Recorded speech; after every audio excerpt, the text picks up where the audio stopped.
Bismillahirrahmanirrahim. Assalamualaikum warahmatullahi wabarakatuh. Sahabat beriman, banyaknya kontroversi di Pondok Pesantren Al-Zaitun seolah tak ada hentinya.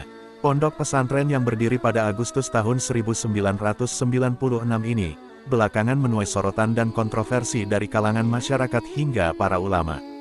Pondok pesantren ini dianggap menyebarkan ajaran yang diduga sesat, dan tidak sesuai akidah agama Islam.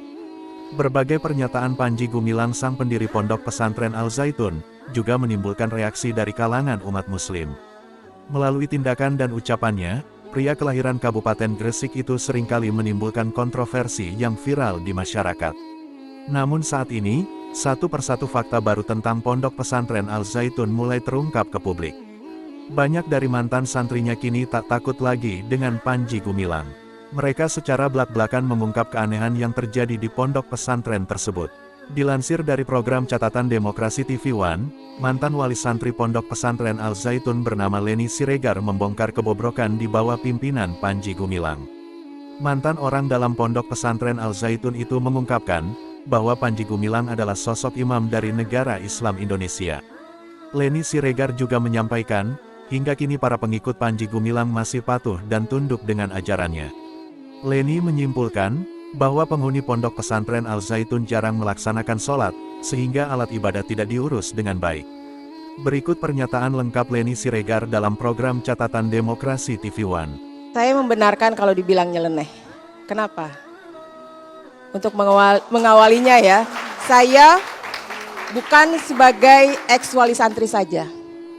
Saya sebagai orang dalam atau ex-NII atau KW9. Ya. Tahun berapa Anda di sana, Bu? Jadi saya membantah apa yang disampaikan yang dikatakan sama Pak Sudirman Abbas ya. Dia menyangkal kan. Saya sebagai saksinya, saya sebagai korbannya. Anda bergabung di NII tahun berapa hingga tahun berapa? Saya masuk itu pada tahun 2000 awal, Januari ya, sampai 2021 awal. Wow. Jadi 21 tahun Pak Sudirman Abbas ya. Dan ini tidak boleh disangkal ya. Tidak boleh disangkal. Panji tidak pernah mengaku sebagai imam kepada saya, ya jelas. Tapi saya melalui tahapan-tahapan ulil amri, saya mengetahui bahwa dialah yang mengaku imam NII. Begitu Pak. Yang Anda ya? lihat, yang Anda alami, jadi, Ibu Leni yang bisa saya diuraikan? alami gitu ya, sampai terakhir dalam program Jamas itu tidak mungkin dimasuki oleh orang luar. Program Jamas itu diikuti hanya oleh orang dalam.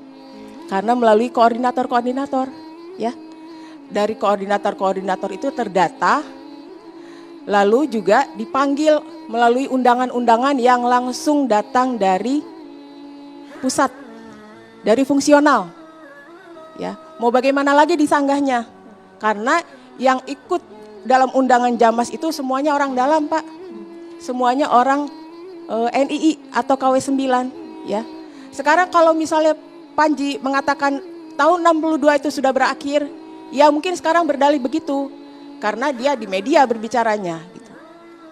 Sekarang kalaupun misalnya dikatakan itu sudah selesai gitu ya, umat-umatnya masih menganggap dia sebagai imamnya. Terus kenapa ada sami'na wa ata'na di sana? Dan semuanya itu harus turut tunduk patuh sama dia. Hal yang remeh-temeh aja diurusin gitu. Ya, jadi coba bisa nggak dibantah? Yang ikut Jamas itu ada orang luar di situ. Sedangkan itu ada data dari koordinator-koordinator. Yang nyeleneh ada. Saya tidak, Ibu dari Leni? koordinator Jakarta Selatan, ya. Saya dari Jakarta Selatan, dari Setiabudi, dari Karet Semanggi. Karet Semanggi ujung. Saya masih tahu, masih kenal, masih bisa saya sebutkan jajaran-jajarannya yang bersama saya. Sampai ke atas saya masih bisa. Ibu Leni, silakan. coba dijelaskan Ya, sebelum ke Pak Sudirman, dijelaskan ada tidak yang nyeleneh perbuatan-perbuatan Jelas ada. bagian yang mana? Dari yang dulu saya mengalami memang ini orang ngeyel. Ya, dari mulai sholat itu sudah jadi rahasia umum. Tidak diwajibkan sholat karena kita ini masih masa Mekah. Ya, satu itu yang kami alami. Tapi saya sendiri memang sudah janggal. Dan saya tetap sholat ya, waktu itu walaupun pada masa-masa itu sempat juga karena aktivitas itu sempat terbengkalai sholat saya ya. Jadi saya tetap sebagai wujud protes saya sebagai wujud pemikiran kritis saya, setiap saya acara tazkiyah, Bapak masih ingat istilah tazkiyah? Ya, bukan internal. Internal. Ya, mungkin baru direkrut baru belakangan ya Pak? Oh enggak, mungkin. saya dari tahun 99. Sudah direkrut? Bukan direkrut, saya ngajar. Ya, baik, terserah apapun pengakuan Bapak ya, ini pengalaman saya. Jadi saya sampai menanyakan, kalau ada acara tazkiyah itu ya, ada mukena enggak? Dan ditunjukkan mukena yang sudah kumal gitu ya. Berarti di situ mukenanya enggak biasa dipakai kan? Satu soal sholat, tapi saya tetap menjalankan gitu ya. Walaupun sepanjang masa-masa itu benar-benar ada keganjilan dalam hati saya. Kenapa sih hanya beberapa menit saja kok dinafikan, kenapa diabaikan gitu ya. Mereka bilang sholat akimuddin, sholatnya itu adalah dalam bentuk tilawah dan maliyah. Tilawah itu perekrutan, maliyah itu untuk menarik infak ya. Kemudian yang kedua mengenai puasa. Puasa ini juga jam imsaknya sempat ada fase sampai pukul 6 pagi.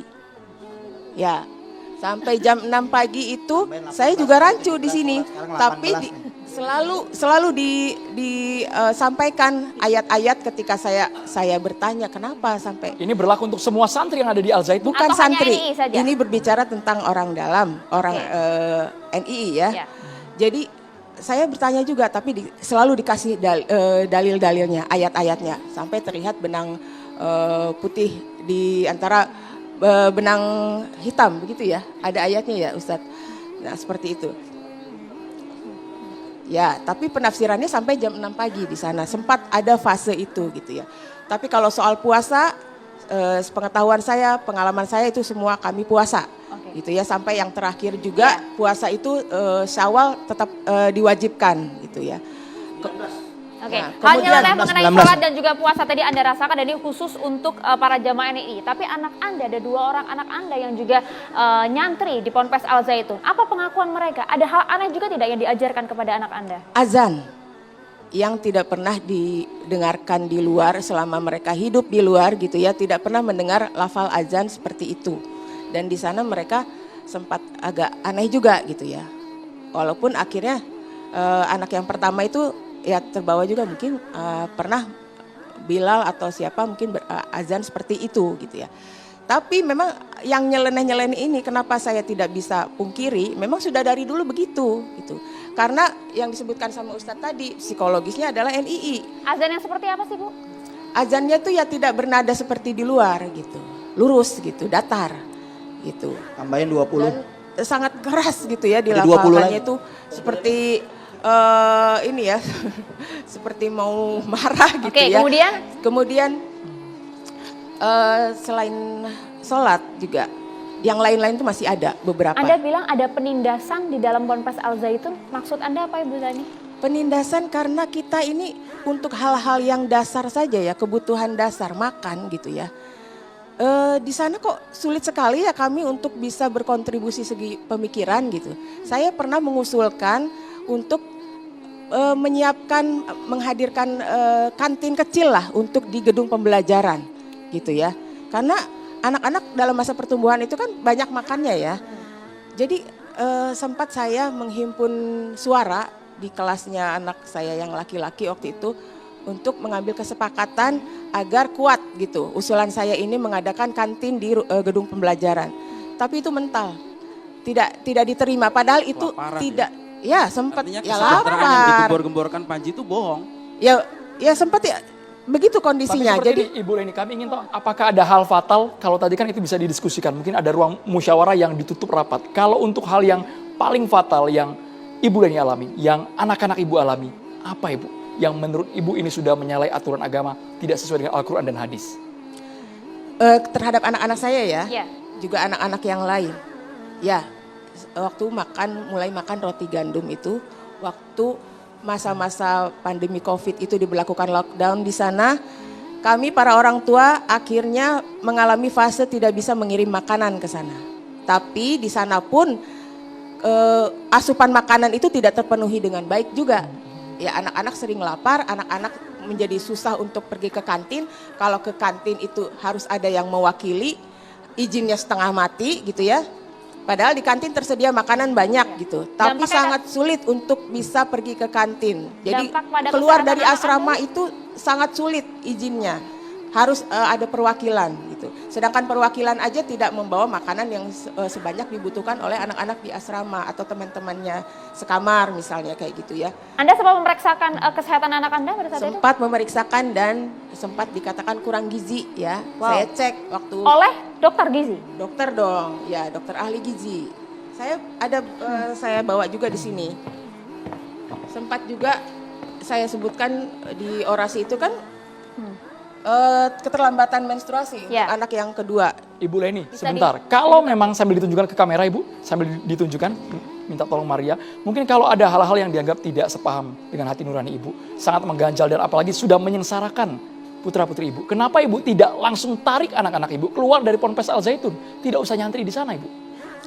Itu kan baru terasa tuh benar-benar tidak bisa saya toleransi lagi sejak waktu Desember itu ya. Sejak mencuat kasus pelecehan gitu ya, dugaan pelecehan terhadap pegawainya. Yang saya sendiri memang tabayun langsung kepada suami korban dan juga kepada korban. Ya, sebenarnya ini di sana sangat melanggar gitu untuk kontak sama korban dan juga suaminya korban. Tapi karena saya merasakan keganjilan-keganjilan yang sudah berlangsung lama, Ya. saya langgar. Saya sengaja melanggar karena saya membutuhkan informasi dari kedua belah pihak gitu ya.